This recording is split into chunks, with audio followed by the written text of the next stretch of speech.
Hi friends, the Genesis Collection event is live and it brings with it a bunch of epic updates. In this video, I'm going to cover all of the important things that you need to know about the Genesis Collection event, including the heirloom and all the interesting buffs and nerfs. Let's start by looking at the collection event heirloom. As you know, Revenant has got his heirloom and it is very cool. It definitely builds on those strong Grim Reaper vibes that Revenant has always had. Check out my video if you want to know the cheapest way to unlock this heirloom by clicking the eye icon in the top right corner. I do think there are also some really cool skins in the collection event. The Loba skin is probably my favourite. It feels like it's something from Assassin's Creed and it's very cool. So that's the collection event, items and the heirloom. But if you don't want to spend any money, then you do also have this free event trail with some really cool rewards. Along with some special legend trackers, you get a decent looking Watson skin as well as a few other cool weapon skins. You need 5,000 points to complete this free event trail, but you can earn 1,600 points a day, so it should be fairly easy for you to complete this event trail.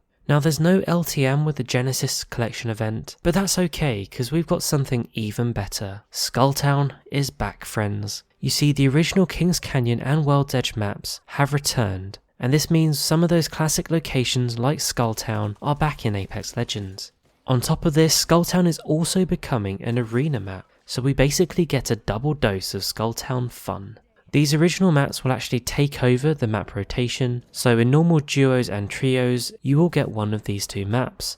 Oh, and by the way, on that note, keep a lookout for my video on Thursday because I'll help remind you some of the best places to drop and rotate on the OG Kings Canyon and World's Edge maps. Next, we can look at some of the legend buffs and nerfs. Revenant has had the biggest buff to go with his heirloom. Firstly, his hitbox has been reduced, and he'll definitely be harder to hit now. His passive climb is also now near infinite. I mean, it's not quite infinite, but it's definitely very close. A lot of the higher buildings around the maps you'll be able to climb quite easily now. But to balance this out, they've reduced the silence time and death protection by 5 seconds. We'll have to see how those nerfs play out, but definitely the buff to his hitbox and climbing are a big boost to Revenant fans. The rest of the changes are pretty much nerfs. Octane has had his jump pad cooldown time increased to 90 seconds, up from 60 seconds. Lifeline has had her hitbox increased. It's not a massive increase, but you might notice the difference, and she should be a little bit easier to hit. Bloodhound has also had a double nerf. Their Eye of the All-Father scan reveal time has been decreased from 4 seconds to 3, and the Beast of the Hunt duration has also been decreased from 35 seconds to 30 seconds, although you can still add time by downing enemies. Oh, and if you're hoping for a Watson buff, then unfortunately you'll have to keep waiting. The devs did joke about a major Watson buff, but instead of giving her an actual buff, they just decided to buff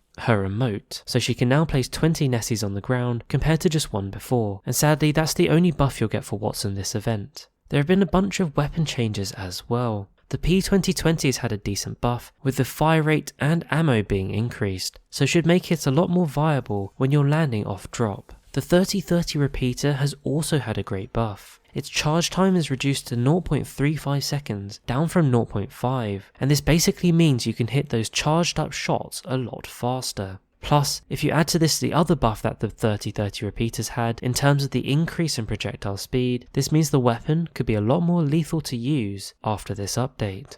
The longbow has also had a good damage increase, increasing from 55 to 60 base damage, and this will definitely make it a lot more of a viable sniper, bringing it closer to the power of the Sentinel, but with a much faster fire rate. Also for you Spitfire fans, the hipfire spread has been increased, so hopefully those of you that like to just spray and pray with the Spitfire should be held in check a little bit more now after this nerf. Arena mode has also seen a bunch of updates, including updates to the pricing, the UI, and the legend abilities. I won't go through all of them, but I will put a link in the description below for you to check them out. There were a few other minor changes, but the one I thought I'd pick out is that they've added a new voiceover for when your ultimate is ready, or not ready. So when your ultimate gets to 100%, you'll get a prompt allowing you to tell your teammates with the voiceover that you've got your ultimate ready.